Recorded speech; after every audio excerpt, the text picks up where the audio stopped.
এখন যাচ্ছি হচ্ছে আমি গ্রামের বাড়ি রেস্টুরেন্টে। আর গ্রামের বাড়ি রেস্টুরেন্টে যেতে হলে আপনাকে আসতে হবে প্রথমে গৌরীপুর। গৌরীপুর বাজার থেকে হচ্ছে বুলির পার হয়ে যে রোডটা আসছে এই রোড দিয়েই আপনার আসতে হবে দইয়াপাড়া হয়ে হচ্ছে গ্রামের বাড়ি রেস্টুরেন্টে। আমরা একটা অটো নিয়েছিলাম, অটোটা মাঝপথে হচ্ছে নষ্ট হয়ে গেছে।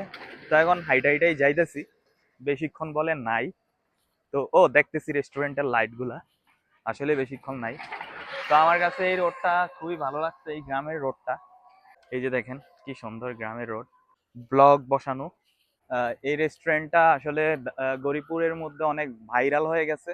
তো আমি ভাবছিলাম যে আসবো একদিন, বাট ঈদের সময় তো অনেক বেশি মানুষের চাপ ছিল, তাই আজকে আসলাম আর কি। তো আমি কিন্তু হাঁটতে হাঁটতে চলে আসছি গ্রামের বাড়ি রেস্টুরেন্টে। এই যে গ্রামের বাড়ি রেস্টুরেন্ট। তো এখন ঢুকবো ভিতরে।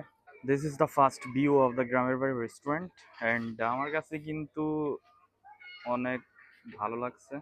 গ্রামের ভিতরে সুন্দর একটা, আসলে মোটামুটি বসে খাওয়া দাওয়া করার মতো বা একটু বসে আপনার সময় অতিবাহিত করার জন্য কিন্তু খুবই ভালো একটা প্লেস, এবং সব কিছুই সুন্দর ডেকোরেট করা। আর এটা মেবি কিচেন, এখানে সব কিছু রান্না বান্না করা হয়, প্রিপেয়ার করা হয়। খুবই দারুণ পরিবেশ। আর ওই সাইডে বাচ্চাদের খেলার একটা জায়গা আছে মোটামুটি। আর এখানে ঝালমুড়ি, আপনাদের এখানে কি ঝালমুড়ি আর ফুচকা না? হ্যাঁ, ভালো আছেন। আহ, তো এখানে কিন্তু ঝালমুড়ি আর ফুচকার আহ, ব্যবস্থা করা আছে। আহ, এখানে কিন্তু ফুচকার অর্ডার কমপ্লিট করা হইতাছে। ফুচকা, এটা কি দই না?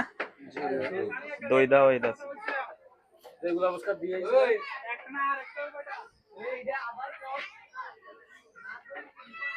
Nice, nice restaurant at all. তো আমি আমি আরো কিছু বলবো। তো এই অংশটা কিন্তু গ্রামের বাড়ি রেস্টুরেন্টের অন্যতম একটা মেইন পয়েন্ট, যেখানে হচ্ছে একদম ক্ষেতের মধ্যে হচ্ছে এই ছোট ছোট কটেজ গুলা তৈরি করছে। দেখতে কিন্তু দারুণ লাগতেছে। সো এক কথায় অসাধারণ। আর সন্ধ্যার দিকে যখন লাইটগুলো জ্বলে তখন কিন্তু এই রেস্টুরেন্টটা আর একটু বেশি সুন্দর হয়। আমার কাছে কিন্তু সত্যি কথা বলতে রেস্টুরেন্টটা অনেক ভালো লাগছে। বাট আমি এখন হচ্ছে কোনো একটা ফুড ট্রাই করব এখানে। এই এই কই যাও তুমি? মাই গড, এই তুমি কোত্থেকে আসছো? সো এই যে দেখেন কি সুন্দর এমবিয়ান্স, লাইটিংটা কিন্তু দারুণ। কটেজ গুলা অনেক সুন্দর। ওইখানে একটা দুইতলা কটেজ আছে, দারুণ কটেজ।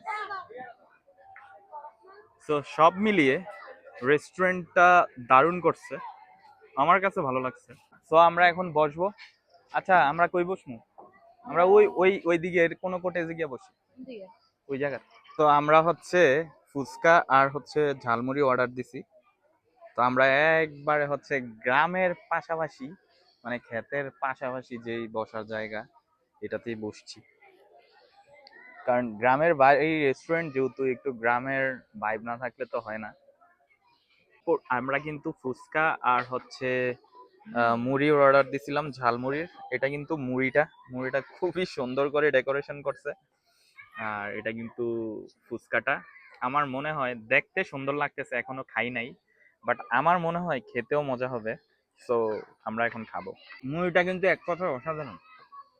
মানে মুড়িটার দাম 40 টাকা হইলো, মানে আমার কাছে মনে হইতেছে এটা কমই নিছে। আর অন্যান্য জিনিসের দাম একটু বেশি দেখছি, বাট মুড়িটা 40 টাকায় পোষায়, মানে পোষায় যাবে আর কি। একদম মজা, ইউনিক মুড়ি।